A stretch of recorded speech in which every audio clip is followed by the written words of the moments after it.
안녕하세요. EBS 뉴탐스나 한국지리의 이은지입니다.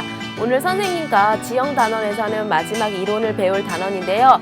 아주 스페셜한 생태 지형들, 특히 화산 지형과 카르스트 지형과 같이 우리나라에서 특수한 지형들을 공부할 차례입니다.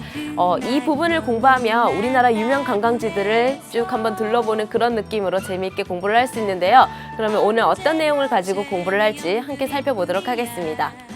작년이네 벌써 2014학년도 수능에서요 지형 파트에서 문항수가 10문항이 안 돼요. 그런데 그 수능 문제에서 2문제가 이 단원에서 출제가 되었습니다. 그래서 아주 중요하고 매년 수능에 나온다고 생각하고 공부를 하셔야 되는 부분이 이 부분이에요. 그만큼 문제를 내도 아주 좋은 문제들이 많고요. 아주 유명한 관광지로서 여러분들이 잘 알고 있기 때문에 시험 문제 잘 나오는 이유도 있습니다. 자, 그래서 화산 지형과 카르스트 지형 크게 두 개로 나뉘어서 볼 거고요. 화산 지형에서도 크게 4군데의 화산 지형을 함께 살펴보도록 하겠습니다. 그럼 여러분들 화산 함께 먼저 시작을 해볼게요. 자, 이 화산도요, 크게 화산체의 모양으로 순상화산과 종상화산으로 나눌 수가 있습니다. 우리나라는 그렇게 화산이나 지진 활동이 활발한 나라가 아니기 때문에 화산 지형을 그렇게 일상생활에서 잘 볼 수는 없지만 그래도 우리가 제주도라든지 울릉도라든지 이런 데 여행을 하면 볼 수는 있죠. 그런데 뭔가 화산의 모양이 조금 경사도라든지 그런 게 다르다는 것을 느껴본 사람들이 있을 겁니다.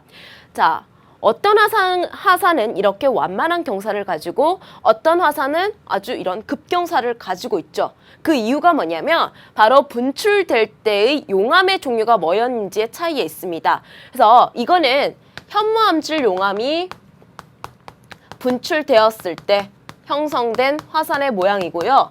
이거는 조면암이라든지 안산암질 용암이 분출되었을 때 형성되는 화산의 모양입니다. 물론 이런 용암들이 굳어서 이건 현무암이 되고 굳어서 조면한 안산암이 되는 거겠죠. 그런데 왜 이렇게 모양새가 이걸 완만해졌냐? 자, 여기서 선생님이 유동성이라는 성격과 점성이라는 성격을 가지고 설명을 드릴게요. 자, 유동성, 그야말로 흘러가는 움직임이 어떠냐를 물어보는 거겠죠. 자, 점성, 끈끈한 정도예요. 끈끈한 정도, 서로 상반되는 개념입니다. 자, 지금 이렇게 완만하게 방패순자입니다. 방패를 엎어놓은 것처럼 완만하게 이렇게 형성이 되려면 유동성은 매우 좋아야겠죠. 반면에 점성은요, 끈끈한 정도는 매우 약한 거예요. 하지만 이 조면한 안산암질 용암은 어떤 성격이냐면 현무암질과는 정반대입니다. 유동성은 별로 좋지 않아요. 그런데 이 점성이 매우 높아요. 끈끈하다 보니까 이렇게 멀리 이동하지 못하고 경사가 급한 종을 엎어놓은 모양 같은 종상화산을 형성시키는 겁니다. 자, 지금 왜 이걸 알려드리냐면 지금 뒤에서 나올 백두산이라든지 제주도, 울릉도에서 계속 이런 용암의 성격을 가지고 화산체의 모양을 설명을 드릴 거예요. 그래서 가장 기본이 되는 내용이니까 먼저 알려드린 거고요. 그러면 우리나라의 화산 지형은 어디에 분포하고 있는지 한번 보도록 할게요. 자, 먼저 이 백두산 일대 개마고원과 이 백두산 일대 화산 지형이 보이고요. 그 다음에 여기 여러분 잘 아실런가 모르겠는데 휴전선 부근에 북한엔 평강, 남한에는 이제 철원이라든지 연천, 작년 수능 기출 문제가 여기서 나왔죠. 그 다음에 울릉도와 독도도 다 화산섬입니다. 그 다음에 제주도, 이렇게 4군데를 배울 거예요. 자, 그럼 먼저 백두산 먼저 들어가 보도록 하겠습니다. 위성에서도 이렇게 백두산은요, 칼데라도 뚜렷하게 보이고요. 백두산이 우리나라에서 가장 높은 산이다 보니까 이렇게 뚜렷하게 보입니다. 우리 민족의 영산이죠. 백두산은 어떻게 생겼냐면 우리 이렇게 표현을 해요. 복합화산이다라고 표현을 합니다. 백두산은 한 번만 폭발한 게 아니에요. 한 번만 폭발한 게 아니기 때문에 처음에 폭발할 때는 이런 현무암질 용암들이 많이 분출이 돼서 주변에 개마고원이라든지 그런 완만한 지형들도 만들고 그 다음에 이런 처음에는 순상화산체의 모습을 가졌습니다. 근데 여러 번 폭발을 하면서 용암이 분출하면서 용암의 성격이 바뀌어서 이런 산정부에서는 이렇게 경사가 급한 종상화산의 모양을 가지고 있어요. 우리 주상복합 아시죠, 여러분? 주상복합이 뭐예요?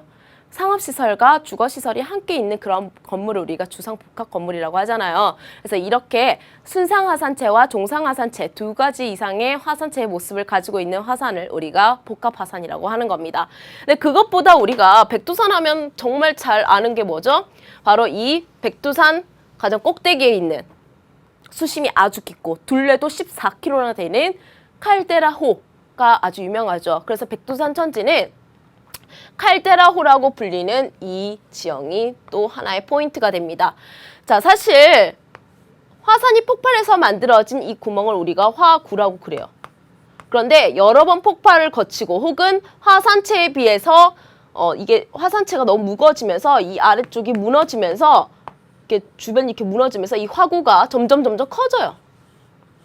커져서 우리가 좀 특별하게 뭐라고 불러주냐면 이 큰 화구를 칼데라라고 불러줍니다. 자, 이건 스페인어예요. 스페인어로 이게 냄비라는 뜻이거든요. 그래서 냄비를 엎어놓은 것, 냄비 모양처럼 이렇게 넓은 아주 큰 화구를 우리가 칼데라라고 하는 거고요.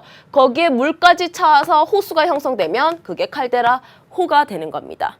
그래서 간단하게 정리를 했고요. 백두산 주변은 개마고원이라는 용암대지도 있다. 하지만 시험 문제 그렇게 자주 나오지는 않았습니다. 이 정도 복합화산, 그 다음에 칼데라호 정도만 정리하고 넘어갈게요. 자, 뭐니 해도 우리 수능이라든지 내신에서 가장 많이 나왔던 지형은 유네스코 3관왕 그리고 제주도 자체가 전체가 화산 지형이죠. 그래서 이 제주도는 너무나도 중요하고 시험 문제에서도 자주 나왔습니다. 꼭 알고 계셔야 되는 곳이고요. 자, 멀리서 한번 선생님이 캡처를 해서 가지고 왔는데 전체적으로 어때요, 여러분? 제주도도 전체적으로는 완만한 그런 순상 화산체의 모습을 가지고 있습니다. 그런데 제주도 그 한라산 등반을 할 때요, 처음에는 뭐 기분이 좋아요. 뭐 이래, 뭐 별로 산도 아니네, 뭐 이런 모습, 막 그 기분으로 하다가 이제 산 정부 꼭대기에 다다르면요, 서로 사람들이 말이 없어져요. 너무 힘들죠. 최근에 아빠 어디가 마지막 그 편도 이 제주도 한라산에서 찍었던데 아이들이 거기까지 올라가는 게 정말 대단하다고 선생님 생각을 했어요. 정말 힘들거든요, 여기. 자, 제주도도 마찬가지입니다. 복합화산체예요. 제주도도 한 번만 폭발한 게 아니라 여러 번 폭발을 하면서 처음에는 순상화산체, 그 다음에 전체적인 기바람이 다 이런 현무암이죠. 그리고 마지막 분출, 거의 마지막 분출할 때는 이런 산 정부, 꼭대기 부분에는 이런 종상화산체를 형성시키고 있습니다. 여기가 백록담이 있는 화구 부분이 되는 거예요. 그래서 지형도에서 보더라도 한번 볼게요, 여러분. 지금 여기가 산 꼭대기 부근이에요. 지금 산 꼭대기로 오면 올수록 등고산의 간격이 더 어떻게 돼요? 더 좁아지죠, 간격이. 그만큼 산 꼭대기로 가면 갈수록 오히려 더 급한 경사가 나타난다는 걸 우리가 알 수가 있고요. 지금 1950이라는 고도도 표시가 되어 있습니다. 선생님 뭐 이런 해발 고도까지도 알아야 되냐라고 물어볼 수가 있는데 이 한라산은 남한에서 가장 높은 산이에요. 그래서 뭐 해발 고도 외우는 거 별로 어렵지 않으니까 남한에서 가장 높은 산은 우리 한라산이라는 것도 좀 알아두고요. 이 해발 고도만 보더라도 한라산인지 우리가 지형도에서 쉽게 파악할 수 있기 때문에 어렵지 않죠. 그 다음에 한번 볼게요. 이 1950 옆에 보시면 이 A 표시, 기호 표시에 뭐가 표시되어 있어요? 우리 지형도 읽기에서 이 기호는 정말 시험 문제 많이 나온다라고 말씀을 드렸죠. 자, 이겁니다. 이게 바로 저하 등고선이죠. 어떤 지형을 표현할 때 우리가 이 기호를 쓴다? 움푹 파인 지형을 표현할 때 이 기호를 쓴다고 했습니다. 자, 지금 고도가 이렇게 쭉 올라오다가 갑자기 저 A 부근 이렇게 움푹 파였다는 것을 우리가 알 수가 있고요. 여기에 바로 뭐가 있냐? 제주도에 가장 높은 하구에 물이 고여있는 백록담이 있는 겁니다. 자, 그래서 백록담은 화구의 모양이 그렇게 그 크기가 크지 않는 거기에 물이 고여있는 바로 이 화구호고요. 자, 그래서 여러분들이 가을이라든지 겨울이라든지 뭐 봄에 여기를 올라가면 이 화구호에 물이 잠겨있는 모습을 못 볼 수도 있어요. 왜냐하면 수심이 3m도 안 된다고 그래요. 그래서 물이 찰랑찰랑 고여있는 것을 보려면 여름에 등반을 하는 것이 좋을 것 같습니다.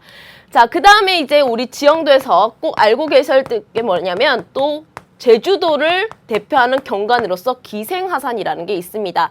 자, 기생하산 선생님 설명드리고 같이 지형도 분석하러 갈게요. 자, 그야말로 화산은 화산인데 기생을 하고 있는, 어디에 찰싹 달라붙어 있는 그런 느낌이죠. 자, 옆에 붙어 있는 화산이라 그래서 옆축자를 쳐서 측화산이라고도 합니다. 그리고 제주도 사투리로 이 산봉우리로 의미하는 오름이라든지 악이라든지 이러한 지명들이 지도에 정확히 그대로 적혀 있습니다. 자, 그럼 측화산이라는 건 뭐냐면, 자, 지금 제주도가 순상화산이 만들어졌고요. 그 다음에 그 위에 종상화산도 만들어졌습니다. 근데 아직까지 미련이 남은 용암들이 있었어요. 미련이 남은 용암들이 나도 그래도 한번 분출하고 싶어 이러면서 약한 틈을 따라서 지네들도 이렇게 한번 올라와 보는 거예요.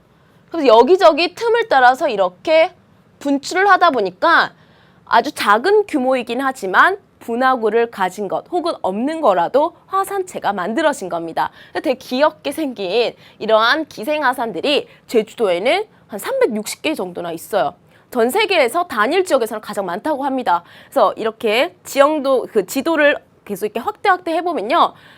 정말 약간 징그럽게 보일 수도 있는데 되게 많은 오름들을 우리가 충분히 집에서도 볼 수가 있어요. 여러분들 집에서 한번 해보시고요. 자, 그래서 이 기생화산은 마지막에 분출한 화산의 형태라는 거 알아두시고 제주도를 대표하는 그런 경관입니다. 그래서 이렇게 화구가 없는 것도 있고요. 화구가 있는 것도 있죠. 그래서 화구가 있는 거는 마찬가지로 무슨 기호를 써서 이 오름을 표시할까요?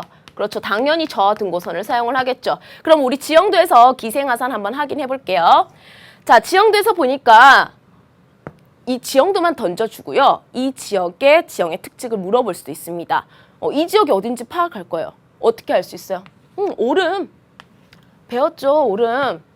오름이 있어. 아, 제주도네. 그리고 한번 보면요. 지금 자세히 안 보이긴 하지만 저하 등고선이 있을 수 있습니다. 지금 전반적으로 평평한 지대예요. 안덕면 주변이. 그런데 오름은요. 등고선이 이렇게 올라오고 있죠. 좁은 간격으로. 아, 이런 지형이 있구나라는 것을 알 수가 있는 제주도 지형도라는 거 체크하시기 바랍니다. 너무 중요합니다. 자, 그 다음에 이제 선생님이 그 기생화산 사진을 좀 가지고 왔는데 이게 바로 화구는 없지만 제주도에서 아주 유명한 삼방산이라는 기생화산이고요. 멀리 한라산도 보이네요.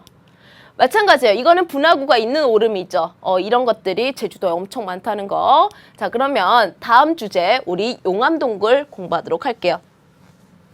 자, 제주도는 공부할 게 너무 많기 때문에 선생님이 판서를 한번 지우고 용암동굴 적도록 하겠습니다. 자, 용암동굴은요, 지금 이렇게 뭔가 쓸고 지나간 느낌이죠. 뭐가 쓸고 지나갔다? 그야말로 용암이 흘러간 흔적이에요. 자, 용암이 이렇게 흘러가는데 현모암질 용암, 유동성이 큰 현모암질 용암에 의해서 이 용암동굴이 대부분 형성이 됩니다.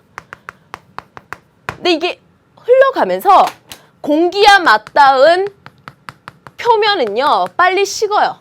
빨리 식으면서 빨리 굳죠. 그러면서 이렇게 동굴의 천장을 형성을 시켜요. 이렇게 천장을 형성시켜요. 그런데 그 안쪽은요, 빨리 식지 않고 또 이렇게 흘러가면서 텅 빈 공간을 만듭니다. 그리고 나서 이게 나중에 굳어버리면 여기는 다 뚫고 지나갔기 때문에 여기가 동굴이 되는 거고요. 여기가 이미 식어서 굳은 천장이 되는 거겠죠. 그래서 이 용암동굴은 제주도에서 아주 많고요. 가장 긴 용암동굴이 만장굴이죠. 그래서 용암동굴이 어떻게 형성됐는지 정리를 하면 용암의 냉각 속도 차이에 의해서 형성이 됐다는 것도 여러분들이 정리해 주셨으면 좋겠습니다. 그래서 이 그 파레트 물감 짤 때 선생님이 표면은 물감이 빨리 마르지만 그 안쪽에는 사실 아직 안 말랐다고 그랬죠. 그 원리예요. 자, 그 다음에 주상절리. 수학여행을 제주도로 가면요, 이 포인트를 배경으로 사진을 안 찍는 친구들 거의 없을 겁니다. 아주 유명한 제주도의 경관이고요. 해안가를 중심으로 특히 남쪽 서귀포 쪽 해안가를 중심으로 이런 주상절리가 아주 잘 발달되어 있는데 그야말로 기둥 모양의 절리, 틈이에요. 지금 검정색 현무암이 이렇게 기둥 모양처럼 짝짝 서 있죠. 왜 그러냐면 현무암은 빨리 식기도 하지만 식을 때 그 육각형의 모양으로 수축점을 만들어 지네들끼리 이렇게 오그라들어요. 그러면서 세로로 된 절리를 형성시키는 특징이 있습니다. 그래서 주상절리라는 독특한 경관이 있는데 자 여러분 어떤 걸 느끼나요? 선생님 아까 제주도는 기반함 전체가 제주도의 전체적인 기반함이 현무암이라고 했잖아요. 그러면 현무암은 지금 다 이렇게 세로로 된 전리가 발달이 되어 있겠네요 라는 느낌이 오죠. 그리고 해안가에서는 그게 드러나니까 우리가 이렇게 볼 수 있는 거고요. 안 보이는 곳도 사실은 이렇게 세로 금이 다 그려져 있는 거예요. 그래서 우리 제주도에서 꼭 기후 특성과 관련해서 정리해야 될 게 뭐냐면 제주도가 우리나라에서 가장 비가 많이 오는 최다우지인 것은 맞습니다. 그런데 비가 내리면 뭐예요? 땅이 이렇게 다 세로로 금이 가 있는데 물이 다 어떻게 될까요? 내리자마자 다 땅속으로 스며들겠죠. 그래서 제주도는 하천이 발달하지 않아요, 여러분. 비가 아무리 많이 와도 큰 하천이 없습니다. 평소에는 거의 말라있는 하천이 흐르는 흔적만 있고요. 홍수 때나 흘러가는 이런 건천의 형태로서 하천의 형태가 나타납니다. 그래서 제주도는 수력발전소가 없어요, 여러분. 뭐 물이 있어야 하천이 있어야 수력발전소를 만들죠. 그래서 제주도는 건천의 형태다. 이렇게 모인 물들은 어디 갔냐? 그 제주도 아래쪽에 지하수의 형태로 모여 있습니다. 그래서 지하수의 형태로 물이 고여 있다가 그래서 그 지하수 이렇게 뽑아가지고 만든 생수 여러분 그 아시죠? 삼다수. 아무튼 그 지하수가 어디서 이제 다시 솟아오르냐면 자 제주도가 이렇게 있어요. 그럼 이제 지하수의 형태로 이렇게 지네들끼리 흘러가고 있겠죠. 근데 얘가 바다를 만나면요. 얘도 오갈 데가 없어요. 우리 선상지에서도 했죠. 복류를 하던 하천이 선단에 아주 미린 물질을 만나면 오갈 데 없으니까 다시 어떻게 해요? 용천한다 그랬죠. 마찬가지입니다. 이 지하수도 바닷물과 밀도가 달라요. 어디 섞일 수도 없고요. 그렇다고 바다를 뚫을 수도 없는 거예요. 밀도가 달라서 그럼 어떻게 자기가 갈 데가 없는데 다시 땅 위로 솟아올라야 되겠죠. 그래서 이 지하수는 드디어 어디에서 다시 볼 수가 있다? 해안가에 있는 용천대에서 우리가 볼 수가 있습니다. 제주도는 지금 선생님 한번 사진 볼까요? 여기 바다죠. 근데 이게 바로 이거는 바다인데 이거 바닷물 아니에요. 이거는 지하수가 다시 솟아오른 용천대에 있는 그 우물 다시 이렇게 솟은 용천대입니다. 그래서 마실 수 있는 민물이에요. 담수입니다. 자, 그래서 제주도는 지금 보시면 지금 용천대가 해안가를 중심으로 이렇게 분포를 하고 있고요. 그러니까 취락도 그것을 따라서 분포를 하고 있죠. 자, 이 취락은 어떠한 목적으로 형성된 취락인가요, 여러분? 물을 얻기 위해서, 물을 피하기 위해서. 그렇죠. 사람 물 없이 못 사는데 제주도는 물이 해안가에서 나온대. 그럼 해안가에 몰려 살아야지. 자, 그야말로 득수취락의 목적을 가지고 있습니다. 그래서 제주도의 취락은 물을 얻기 위한 목적으로 취락이 형성됐다. 물론 해안가가 평지기 때문에 뭐 주거 환경으로도 좋았겠죠. 자, 그래서 선상지의 선단과 주거의 목적이 같다는 것도 알아두시고요. 제주도는 이렇게 정리할 게 많은 지형입니다. 유네스코 3관왕을 차지하고 있는 아주 아름다운 자연 경관을 가지고 있는 지역이기도 하지만 인문환경적으로도 이렇게 정리할 게 있다는 거 알아두시고 선생님과 넘어가도록 하겠습니다. 자, 그러면 이제 우리 제주도 끝났으니까 울릉도로 한번 가볼게요. 그런데 울릉도 한번 보면 지금 처음부터 어때요, 여러분? 처음부터 경사가 이렇게 급하게 올라온다는 걸 바로 느끼죠. 완만한 평야지대가 없습니다. 그런데 오히려 어디에서 평평한 지대가 느껴져요, 여러분? 한가운데. 오히려 고도가 좀 올라가서 움푹 파인 이런 지형을 우리가 만날 수가 있죠. 그래서 울릉도는 전체적으로 우리 눈에 보이는 울릉도는 종상화산이에요. 물론 처음에 얘도 폭발할 때 현무암질 용암이 분출된 다음에 조면암질이 분출이 됐는데 그것 현무암질 용암이 분출돼서 만들어진 지형은 바다 속에 있기 때문에 우리 눈에 안 보입니다. 그래서 울릉도는 그냥 바로 종상화산이라고 정리를 하시면 되는 거고요. 자, 그런데 이 안쪽에 보니까 화구 같기는 해요. 근데 화산체의 크기에 비해서 아주 큰 화구가 있죠. 선생님이 화구가 좀 더 크면 어떻게 특별히 불러준다 그랬죠? 칼데라라고 불러준다고 했습니다. 근데 여기는 물이 고여있지는 않죠. 그냥 주변이 산으로 둘러싸인 분지 지역. 그래서 칼데라 분지고요. 울릉도 사람들은 여기를 되게 이쁘게 나리 분지라고 불러줘요. 그런데 자세히 보니까 또 뭔가 있어요. 이 칼데라 분지 안에 또 뭔가 있습니다. 이게 뭐냐면 중앙에 칼데라 중앙에 정중앙은 아니지만 또 다른 화구의 모습이 있는 거예요. 근데 이거는 빵 터진 게 아니라 쭉 올라와서 끈적끈적하게 그냥 흘러내려가지고 화구는 없고요. 그냥 공을 엎어놓은 것처럼 이렇게 화구 구의 모습을 하고 있습니다. 그래서 이렇게 생겼어요. 이렇게. 그래서 이게 이쁘게 또 귀여운 이름이 붙여져 있는데 알봉이라고 불리는 중앙 화구구가 있습니다. 그래서 어때요? 화구의 모습이 하나의 모습이 아니라 칼데라 분지 안에 또 다른 화구의 모습이 있죠. 그래서 이런 화산의 모습을 뭐라고 하냐면 이중화산이라고 하는 겁니다. 앞에서 배운 복합화산이랑 달라요, 여러분. 이거는 이중화산. 앞에 화산체 모양이 다른 것을 우리가 복합화산이라고 했습니다. 자, 그래서 이 울릉도 한번 볼게요, 여러분. 전체적으로 해안가부터 급경사입니다. 그래서 이 울릉도는요, 해안도로도 지금 다 완공이 못 됐대요. 너무 경사가 급해가지고 아직까지도 진행 중이라고 하는 거고요. 오히려 이 한가운데 나리분지 보이시죠? 여기가 가운데가 등고선이 완만하다는 거니 주변 급경사에 비해서 여기가 완만한 평지를 이루고 있다. 그리고 여기 알봉도 있다라는 거 알아두시면 좋겠습니다. 자, 그러면 선생님 질문할 수 있겠죠? 여기 선생님 사람들이 여기 살겠네? 여기 평평하니까? 그런데 자세히 보면 집들이 어디에 분포하고 있습니까? 이 나리분지 안쪽이 아니라 지금 해안가에 분포하고 있죠. 그래서 그 이유를 한번 살펴보면 취락은 대부분 해안가에 있습니다. 왜냐면 이 울릉도 사람들은 주업이 농업이 아니에요, 여러분. 울릉도 하면 뭐 떠올라요? 오징어 이런 거 떠오르죠. 그래서 주업이 어업이기 때문에 해안가에 분포를 하고요. 그럼 선생님 나리분지는 뭐 하고 사나요? 나리분지에서 논농사 지으면 안 될까요, 여러분? 선생님, 이 나리분지는 지금 하천도 발달되어 있지 않죠. 거기다가 여기는 화산 해토라 그래서 화산 분출 이후에 만들어진 그런 가루가 쌓여가지고 토양이 만들어졌는데 얘는 물을 못 머금고 있어요. 물이 비가 내려도 그대로 쫙쫙 빠집니다. 논농사 안 되겠죠. 그래서 나리분지 안엔 분지 토지 이용은요. 주로 밭농사 혹은 약초 재배를 합니다. 근데 이 약초가 울릉도에서 재배되는 약초가 매우 높은 고소득을 누린다고 하니까 한번 나중에 한번 가셔서 보시도록 하고요. 그다음에 울릉도 하면 자, 요거 사진 한번 볼게요, 여러분. 여기가 나리분지 여러분. 그렇게 추력이 발달돼 있지는 않죠. 밭농사라든지 약초 재배를 하는 모습이고요. 그다음에 이게 알봉의 일부 모습입니다. 자, 그래서 정리를 했고요. 울릉도 한번 선생님 옆에서 그냥 그려보면 이렇게 생겼어요. 종상화산체면서 가운데 칼데라 분지가 있고 그 안에 알봉이 있고 가장 높은 봉우리인 성인봉이 있는데 생각보다 해발 고도가 높습니다. 984m예요.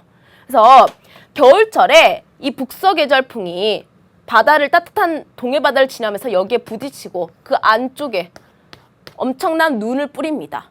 자, 그래서 여기 울릉도는요. 자, 여기다 그냥 바로 정리를 할게요. 울릉도는 우리나라에서 가장 눈이 많이 내리는 곳이에요. 겨울철에 바깥 활동을 할 수 없을 정도로 눈이 많이 내렸다고 합니다. 과거에. 그래서 이러한 특수한 가옥시설, 방설벽을 설치를 했죠.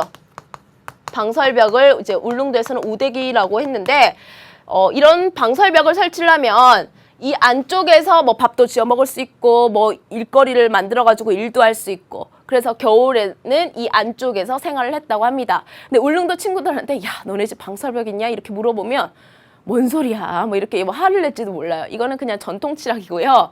울릉도 사람들도 다 현대식 가옥에 살고 있습니다. 이건 옛날 얘기라는 거 그냥 나중에 기후에서 또 한번 나오니까 정리하도록 할게요. 그럼 울릉도의 아름다운 모습 몇 가지만 보고 지나가도록 하겠습니다. 울릉도 해안가에는요. 이런 아름다운 씨앗이 코끼리 바위라고 불리는 이러한 씨앗이 지형도 볼 수가 있고요. 이것도 사실 조면암질 용암이 분출된 건데 파랑이 이렇게 다듬으면서 해안 침식 지형으로 만들어낸 겁니다.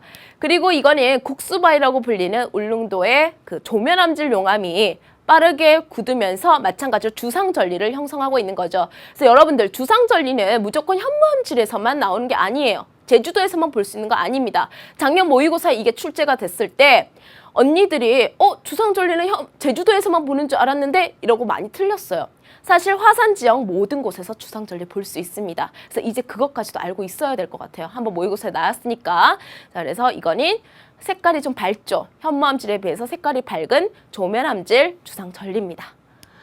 자, 그래서 여기까지 그 울릉도고요. 그 다음에 이제 출제자들이 너무너무 좋아하는 이 철원, 평강 일대, 우리나라의 중부 지역의 화산 지형입니다. 여기는 문제를 왜 많이 내냐면 많이 낼 수밖에 없는 아주 독특한 내용들을 많이 담고 있기 때문인데 선생님이랑 한번 정리해 보도록 할게요. 여기는 이 철원, 평강 일대는요. 화산 지형은 아니에요. 사실 그 화산은 없습니다. 뭐냐면 용암 대지예요. 그야말로 용암이 쫙 흘러가지고 시루떡처럼 쌓여서 평평한 대지를 형성하고 있는 겁니다. 그럼 이렇게 쫙 쌓이려면, 옆으로 쫙 흐르려면 당연히 어떤 용암이 흘렀다는 건 알 수가 있어요, 여러분.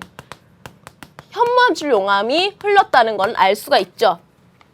그래서 이렇게 평평하게 쌓아뒀어요.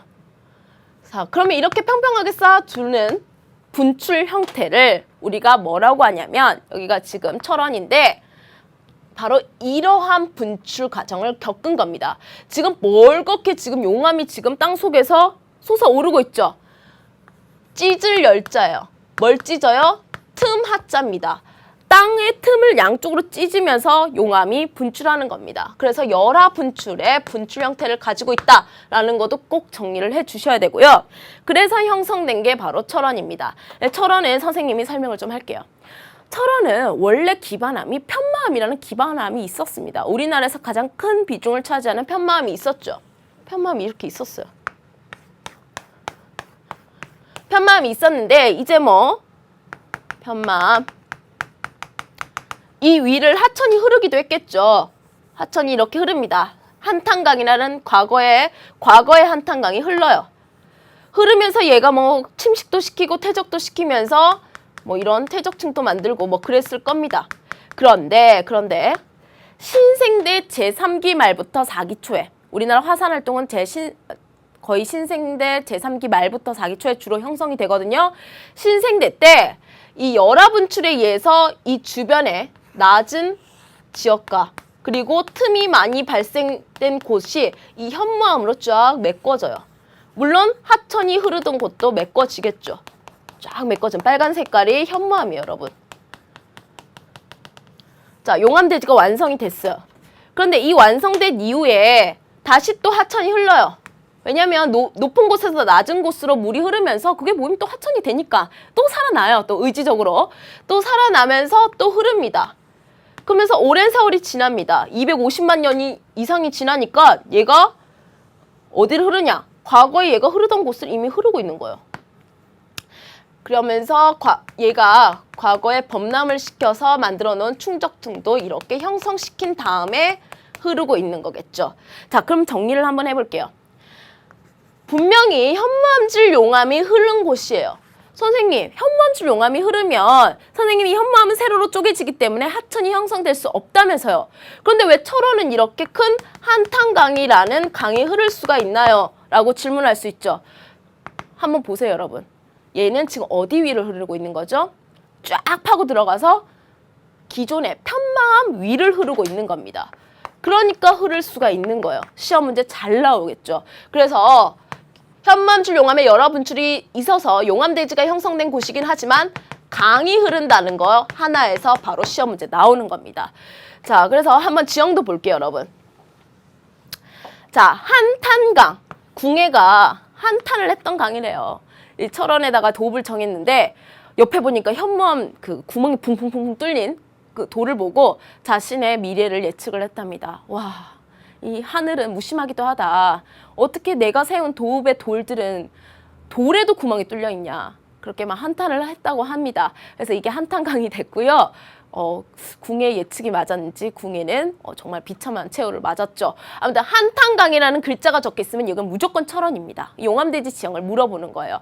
그리고 이 양쪽에 급한 절벽까지도 형성돼 있죠. 가끔 이 절벽을 등고선 말고요. 이렇게 협곡을 표시하는 기호로서도 표현이 됩니다. 자, 그런데 이 산도 자주 물어봐요. 여러분, 이거 화산 아니에요. 화산이 아니고요. 이거는 과거에 아까 뭐였죠, 여러분? 편마암 산지예요. 그리고 또 시험 문제 잘 나오는 거 한번 볼게요, 여러분. 지금 이게 용암대지잖아요. 과거에 용암대지인데 분명히 선생님 아까 제주도에서는 이게 물이 잘 빠지기 때문에 당연히 논농사는 안 됩니다. 앞에서 언급을 잘 못하고 갔는데 선생님이 제주도 논농사 안 돼요.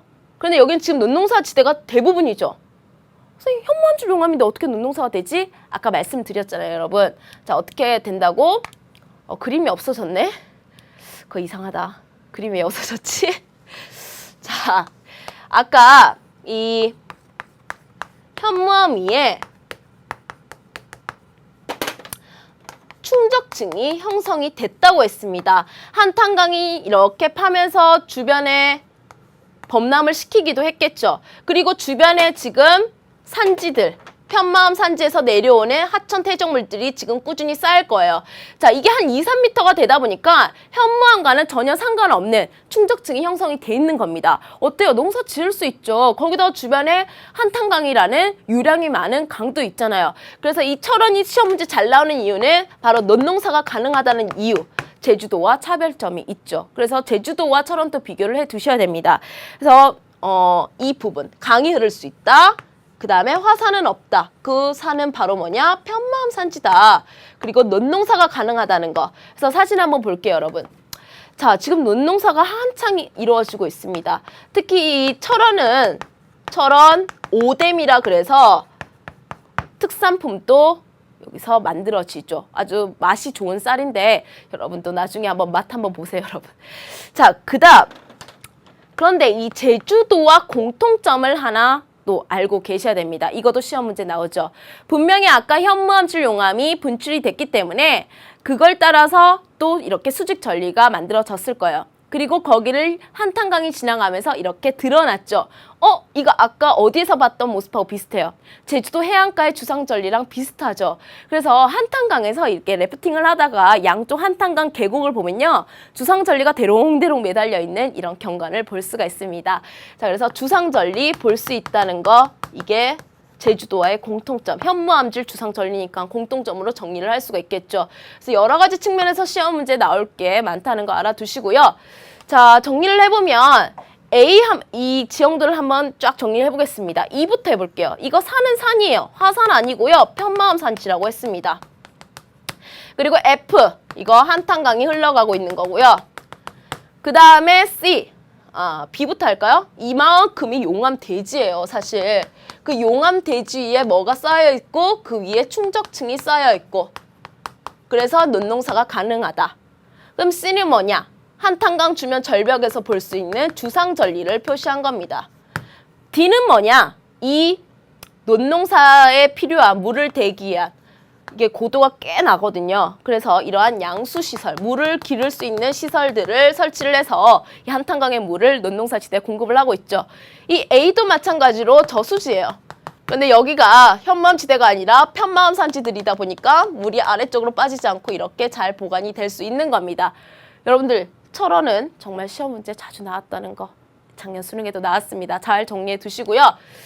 자, 그래서 선생님이랑 하산지형 다 끝났어요. 자, 그럼 마지막 우리 카르스트 지형 하도록 하겠습니다. 카르스트 지형은 이 독일어로 카르스트라고 불리는 건데 어디냐면 원래 슬로베니아의 크라스 지방에 석회암 지형이 잘 발달된 지대가 있었대요. 근데 독일어로 발음을 하다 보니까 카르스트라고 됐고요. 그거를 이제 전 세계적으로 석회암 지형을 우리가 카르스트 지형이라고 부르는 겁니다. 지리 하다 보면 온갖 용어 다 나와요. 아까 스페인어도 했고요. 독일어도 하고요. 좀 있으면 이태리어도 나옵니다. 자, 아무튼 카르스트 지형인데 그러면 그야말로 석회암이 분포하는 지대에서 이 지형을 볼 수가 있겠죠. 선생님, 우리나라는 지하 자원이 적지만 이 석회암이라든지 무연탄이 나오는 곳은 꼭 알고 있어야 된다고 했습니다. A, B, C, D, E, F, G 선생님이랑 했었죠. 어디와 어디에 고생대 지층이 분포한다? 바로 이 평남 지향사와 옥천 지향사가 분포하는 이 지역에서 고생대 지층이 분포한다고 했고요. 고생대 전기 때 바닷속에서 쌓인 해성층, 이름이 우리 조선계라고 불리는 해성층이 있었습니다. 이게 바로 석회질 성분을 많이 포함하고 있는 석회암이고요. 그 다음에 후기 때는 평안계라고 육성층이고요. 그다음에 평안계라고 불리는 지층에서 우리가 무연탄이 나온다고 말씀을 드렸죠. 근데 무연탄하고는 상관없는 지형이니까 자, 여기 고생대 지층, 고생대 퇴적층이라는 거 꼭 알고 넘어가셔야 됩니다. 이것도 질문을 합니다, 여러분. 고생대 퇴적층. 자, 그러면 이 카르스트 지형은 어떻게 형성되는지 한번 보도록 할게요. 자, 지금 이 카르스트 지형의 석회암은요, 이 CaCO3라는 탄산칼슘, 석회질 성분을 많이 함유하고 있는 암석을 우리가 석회암이라 그래요. 근데 얘는요, 물에 엄청 약합니다. 물에 잘 녹아요. 자, 그래서 이 지형은 어떻게 형성되냐면 이 단어를 꼭 기억을 해 주셔야 됩니다. 바로 용식이라는 단계를 거쳐요. 용식. 자, 용식이라는 건 뭐냐? 녹을 용자의 깎을식이죠. 자, 우리 용해라는 단어 어떤 그 과목 시간에 쓰는 단어예요? 화학 시간에 쓰죠. 녹이다. 자, 그래서 이거는 녹여서 침식시키는 과정이기 때문에 일종의 화학적 풍화입니다. 그래서 이 석회 성분이요, 물을 만나긴 하는데 이 우리 자연 상태의 물, 빗물도 이런 이산화탄소 성분을 가지고 있어요. 선생님, 이 화학식 외워야 되나요? 외우는 거 아니에요, 여러분. 화학식 나오는 건 여기밖에 없습니다. 그래서 이게 용식이라는 과정을 거치면 CaHCO3 뭐 이렇게 돼요. 그냥 외울 필요 없고, 아, 이 과정이, 이 단계가 용식이구나. 그래서 이 용식에 의해서 만들어진 지형을 아는 게 질이지, 그걸 외우는 건 아닙니다. 그럼 녹여서 뭘 만들 수 있을까요? 땅을 녹여서 움푹움푹 파여서 돌린해도 만들 수가 있고요. 그 다음에 땅 속을 지하수가 흘러가면서 구멍을 빵 뚫어가지고 석회동굴도 만들 수가 있습니다. 그 다음에 이게 다시 동굴 속에서 다시 물하고 CO2가 날아가고 침전이 되면서 뭐도 만들 수 있을까요? 석회동굴 안에 종류석도 만들 수 있고요. 그 다음에 석순도 만들 수 있고요. 그 다음에 석주 같은 것도 만들 수가 있습니다. 선생님 여기서 설명 다 한 거예요. 끝났어요. 끝. 자, 이게 단데, 그러면 우리 하나하나 지형들을 살펴보도록 하겠습니다. 자, 주요 지형들을 살펴볼게요. 지금 보시면 빗물이 떨어졌어요. 이 빗물들이 특히 이런 평평한 평지에서 오랫동안 잘 고여 있을 수 있겠죠. 경사가 급하면 빗물이 흘러가 버려요. 그러면 좀 오랫동안 고여 있으면서 물에 잘 녹으니까 이렇게 움푹움푹 판 지형들을 만들어냅니다. 한 번 파인 지형들은 물이 더 잘 고이고 물의 영향을 받으니까 더 파지겠죠. 이 돌리네라는 지형은요, 그야말로 빗물의 용식, 혹은 이 지하 동굴이 만들어지면서 땅이 이렇게 꺼지면서 함께 꺼질 수도 있습니다. 함몰이라고 하는데 이렇게 꺼지면서 땅이 내려앉으면서도 만들어질 수 있다는 거. 그래서 한번 볼게요. 이 지역 사람들은요, 이 돌리네라는 지명을 이렇게 불러요. 연못같이 생겼죠. 그런데 물은 없습니다. 대부분 물이 잘 빠지기 때문에 싱크홀이라는 구멍을 통해서 물이 잘 빠져요. 그래서 논농사는 안 돼요. 밭농사를 짓죠. 연못처럼 생긴 밭이라 그래서 못밭이라고 불립니다. 그래서 이런 못밭이라고 불리는 지형은요, 마찬가지로 주변에 비해서 지대가 낮기 때문에 이런 저하 등고선을 사용하는 지형이라는 거 꼭 알아두시고요. 자, 그래서 지형들을 보니까 군데군데 이런 저하 등고선이 많이 발달이 되어 있습니다. 카르스트 지형으로 매우 유명한 단양군이 우리 보이죠. 우리 강원도 남부 지역과 충청북도 북동부 지역에 잘 발달되어 있는데 이 단양군이 카르스트 지형의 아주 유명한 곳입니다. 아, 돌리네가 아주 많이 발달되어 있구나. 주변이 평지에서 더 잘 발달되어 있죠. 지형도 분석해 주시고요. 그 다음에 카르스트 지형의 가장 하이라이트, 바로 석회동굴입니다. 석회동굴.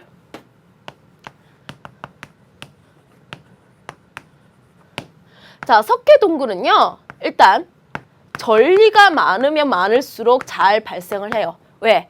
틈이 많으면 많을수록 지하수가 잘 침투하겠죠. 그리고 물도 그 틈을 따라서 잘 쉽게 지나갈 수 있잖아요. 틈이 많으면 잘 발달하고요. 그 다음에 지하수면의 높이에 따라서도 영향을 받습니다. 왜? 그야말로 지하수가 이걸 녹이면서 만드는 거니까. 그래서 지하수면의 영향도 받는다. 그래서 석회동굴 내부를 보면요, 지하수가 이렇게 지나가서 동굴을 만듭니다. 그 과정 자체는 용식이에요. 그런데 그 내부에 보면 선생님이 이렇게 다양한 지형들이 만들어져 있대 했죠. 왜? 다시 이 용액이 CaHCO3라는 그 석회질이 물에 녹은 용액이 다시 침전이라는 과정을 거치면서 종유석이 되기도 하고요. 석순이 되기도 하고 석주가 되기도 하는 겁니다. 석회동굴은 용암동굴과 달리 어때요? 매우 화려하고 복잡한 지형들이 잘 발달되어 있죠. 지금도 만들어지고 있는 지형입니다. 용암동굴은요, 과거에 화산활동이 있었을 때 만들어지고 끝이에요. 하지만 석회동굴은 지금도 만들어지고 있다는 거. 우리나라 석회동굴 아주 유명한 그 스케일을 자랑하고 있습니다. 나중에 한번 가보시고요. 자, 그런데 이 마찬가지로 이 석회암도요, 제주도와 마찬가지로 현무암도 이렇게 물이 잘 빠지지만 석회암도 물이 잘 고여있지 못하고 물이 잘 빠지는 배수가 매우 양호한 암석이에요. 그래서 지금 보시다시피 물이 안 흐르죠, 여러분. 대하천이 발달할 수 없습니다. 자, 제주도에서도 현무암이 물이 잘 빠지는 성격 때문에 하천이 평소에는 흐르지 않는 건천의 형태를 띈다고 말씀을 드렸죠. 마찬가지로 이 카르스트 지형도 대하천이 발달하지 못하고 건천의 형태로 하천의 형태가 남아 있습니다. 자, 그리고 또 네 번째로 한번 살펴볼 건 뭐냐면요. 이 석회암이 풍화돼서 토양이 되는 과정을 한번 살펴볼 겁니다. 이것도 시험 문제 잘 나오니까 살펴보도록 하는데요. 지금 석회암 주변에, 암석 주변에 뭔가 토양이 이렇게 분포를 합니다. 우리가 암석이 부스러져서 토양이 되는 과정을 풍화라고 했죠. 근데 그 과정에 있어서 성격이 변하지 않으면, 크기만 작아지기만 하면 물리적 풍화라고 했고요. 작아지는 과정에서 성격까지 변해버리면 우리가 그것을 화학적 풍화라고 했습니다. 지금 색깔만 딱 봐도 뭔가 엄청 변했어요. 왜냐하면 석회암이 풍화를 받는 과정에서 물에 잘 녹는 석회질 성분은 다 녹아서 없어져요. 그런데 이 석회암 중에서도 철이라든지 알루미늄 성분 같은 거는 물에 녹지 않아요. 대신 물에 녹지 않는 대신에 얘들이 물과 산화작용을 통해서 어떻게 되냐면, 여러분 실핀을 산화시키면, 물에다가 담가 놓으면 어떻게 된다 했어요, 선생님이? 볼겋게 녹슬어 버린다 그랬죠. 이게 붉은색으로 변하고 그러면서 부스러집니다. 그래서 이 석회암 풍화토는 붉은색의 토양의 색깔을 떼어요. 그래서 이걸 이태리어로 테라로사라고 부르는데, 테라로사가 붉은색이라는 뜻이래요. 그래서 이 석회암 풍화토는 바로 이 석회암이 풍화되는 과정에서 물에 잘 안 녹는 불용성 물질들이 물과 산화작용을 통해서 만들어진 토양이다. 그래서 이것도 일종의 뭐죠? 그러니까 당연히 화학적 풍화죠. 그래서 카르스트 지형에서는요, 포인트가 뭐냐면 용식이라는 글자 나오면 이거 카르스트 지형입니다. 이 용식이라는 글자는 카르스트 지형에서밖에 안 써요. 그리고 화학적 풍화에 의해서 형성되는 지형이라는 거 꼭 알아두셨으면 좋겠습니다. 자, 그 다음에 이 석회암을 가지고 발달하는 공업이 당연히 뭘까요, 여러분? 석회암 가지고, 석회석 가지고 만들 수 있는 게 뭐죠? 시멘트죠. 지금 사진을 보면 열심히 이게 포크레인이 지금 시멘트를 채굴하고 있는 모습입니다. 그래서 이 시멘트 공업이 바로 이 카르스트 지형, 그 석회암 지대에서 발달하는 원료 지향성 공업인데요. 그거는 나중에 우리 공업 파트에서 함께 정리하도록 하고요. 시멘트 공업이 발달한다는 그 정도만 일단은 알고 가셨으면 좋겠습니다. 자, 여기까지 선생님이 정리를 했어요. 근데 이 화산 지형하고 카르스트 지형은 각각도 너무 중요하지만 지형도를 통해서 한꺼번에 출제하는 문제도 꽤 있습니다. 왜? 둘 다 공통점이 뭐냐면 우리나라의 특수지형이에요. 그리고 또 둘 다 무슨 기호를 사용한다는 공통점이 있죠. 저하 등고선을 사용한다는 공통점이 있습니다. 그래서 지형도를 보면 지금 이게 오름 기생화산 지형도인데 여기 저하 등고선이 표시가 되어 있죠. 자, 마찬가지로 카르스트 지형도 상대적으로 완만한 지대, 이렇게 저하 등고선이 여러 개가 많이 표시가 되어 있습니다. 그야말로 평지에서 움푹움푹 파인 지형들이 있다는 것을 알 수가 있습니다. 그래서 저하 등고선을 가지고 선생님이 화산 지형인지 카르스트 지형인지 어떻게 구분하나요? 라고 물어보는 학생들이 있어요. 화산은요, 고도가 올라오다가 가운데가 파이는 거고요. 카르스트 지형은 전체적으로 완만한 지역에서 이렇게 파여있는 지형이 바로 돌리네를 표시한 카르스트 지형을 의미하는 겁니다. 그러면 각각의 비교, 성격을 한번 비교를 해볼 건데요. 일단 지질 시대입니다. 선생님이 우리나라의 화산 지형은 대부분 신생대 때 만들어졌다고 정리하라고 했죠. 그래서 이거는 신생대 때가 그 지질 시대고요. 이거는요. 기반암이 뭐였습니까? 석회암. 석회암은 언제적에 만들어진 퇴적암? 고생대. 그것도 고생대 전기 때 만들어진 퇴적암. 그래서 고생대 때 형성된 암석을 기반으로 한다는 거. 그래서 기반암은 이거는 제주도는 현무암이고요. 여기서의 기반암은 석회암이죠. 자, 지형 형성 작용을 뭘 물어보냐면 선생님 지형 첫 번째 시간 혹시 기억나나요? 그때 크게 선생님이 지형 형성 작용을 내인적 작용과 외인적 작용으로 나눴죠. 그 지구 내부 에너지에 의해서 형성되는 지형 작용을 우리가 내인적 작용이라 했고 그 다음에 태양 에너지에 의해서 만들어진 형성 작용을 우리가 외인적 작용이라고 했습니다. 자, 이거 그야말로 무슨 활동의 결과물이에요? 화산 활동의 결과물이죠. 이거는 어디에서 그 에너지가, 근본 에너지가 형성했다? 지구 내부에서. 그래서 이거는 내인적 작용에 의한 지형 형성이고요. 이거는 포인트가 뭐였습니까? 이 카르스트 지형을 형성시키는 포인트 글자. 용식. 그야말로 녹여서 침식시키는 일종의 화학적 풍화라고 했습니다. 풍화, 침식, 운반, 퇴적은 외인적 작용이죠. 그래서 여기에서도 차이점이 있다는 거. 그 다음에 저하등고선이 의미하는 거는 바로 이 제주도에서는 분화구, 화구를 표시하는 거고요. 화구. 그 다음에 카르스트 지형에서는 돌리네를 의미한다는 거 이렇게 차이점이 있습니다. 그러면 차이점도 있지만 다 차이점이죠. 공통점도 함께 정리해 보도록 할게요. 오이? 자, 공통점. 둘 다 제주도도 현무암이고요. 제주도는 현무암이 기반암이고 카르스트는 기반암이 석회암입니다. 둘 다 배수가 매우 양호한 그리고 전리가 잘 발달하는 암석이에요. 사천의 형태는 평소에는 물이 안 흐르는 건천이다. 자, 토지형. 그러니까 무슨 농사? 밭농사나 과수원. 제주도 귤, 한라봉 유명하죠. 이런 과일 농사, 과수 농사를 주로 합니다. 벼농사 거의 없어요. 없다고 생각하시면 됩니다, 여러분. 고등학교 교육과정에서는 그냥 제주도는 농사 안 돼라고 생각하는 게 마음이 편해요. 그 다음에 카르스트 지형도 마찬가지로 주로 밭농사를 혹은 가수농사를 하고 있죠. 배수가 양호하니까 둘 다. 자, 간대토양은 약간 나중에 어려운 말이 될 수도 있는데 이게 뭐냐면 기반암을 기반암에서 나온 기반암을 바탕으로 나온 토양을 우리가 간대토양이라고 그래요. 성대토양과는 조금 차별화된 토양인데 자, 얘는 기반암이 현무암이었죠. 그래서 이거는 현무암이 그대로 풍화가 돼서 만들어진 현무암 풍화토가 제주도에는 분포를 합니다. 그래서 제주도 밭을 가보면 흙 색깔이 검정색이에요. 진짜 흑갈색, 되게 검정빛을 많이 띠고 있습니다. 자, 카르스트 지형은 아까 봤죠. 테라로사라고 불리는 석회암 풍화토인데 이거는 아주 특이하게 엄마를 크게 닮지 않았어요. 엄마랑 좀 많이 색깔이 다른 붉은색을 띠고 있습니다. 자, 그래서 이거는 화학적 풍화의 결과다. 그 다음에 이거는 2012학년도 수능에 나왔던 그림입니다. 자, 그야말로 용암동굴과 석회동굴 그림을 주고요. 위치를 표시하고 그림을 주고 이 두 지역을 비교하는 문제였습니다. 용암동굴은요. 아주 단순한 그러한 구조를 가지고 있죠. 근데 석회동굴은요. 종류석, 석순, 석추 때문에 이렇게 화려한 경관을 동굴 내부에서 볼 수가 있습니다. 이거는 아주 짧은 기간 동안에 뚝딱 만들어줄 수가 있어요. 형성 기간이. 그런데 이거는요. 아직도 만들어주고 있어요. 천천히 녹았다가 천천히 침전이 되면서. 그래서 형성 기간의 차이도 정리해 두셨으면 좋겠습니다. 자, 여기까지 우리나라의 특수 지형에 대해서 정리를 했는데요. 문제를 통해서 카르스트 지형과 화산 지형뿐만 아니라 우리가 꼭 알고 있어야 될 습지 지형까지 문제풀이를 통해서 또 한 번 정리를 하도록 하겠습니다. 자, 문제풀이 시간에 다시 만나도록 할게요.